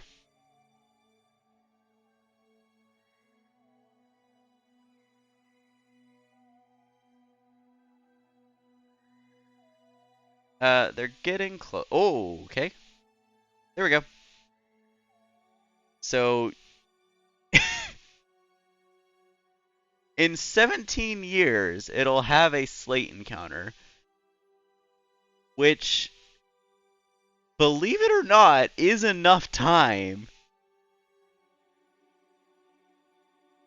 to complete this contract.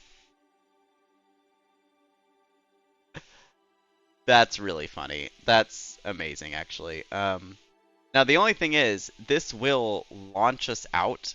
So when we do get to this maneuver, I am going to actually pay attention to it and try and keep us within the Sarnas system. I mean, by this point, we will ideally have more craft out here, but I'm going to add this to the alarm clock.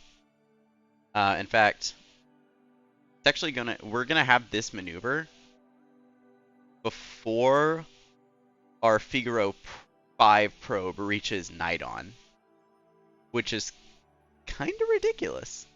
Also, wow, that's a gravity assist. Holy cow. Anyways, with that though, we're gonna. With that though, oops, that was the screenshot button. That is where I'm going to end the stream.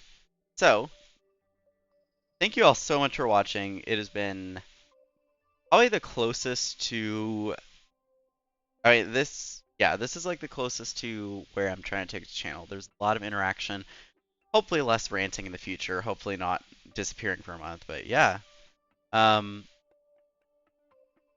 had a lot of fun. I think this is the style of stream that I want to emulate more in the future. So, success. Yeah, so thank you all so wow, I had like a stutter there. Thank you all so much for watching. It has been a pleasure, as always.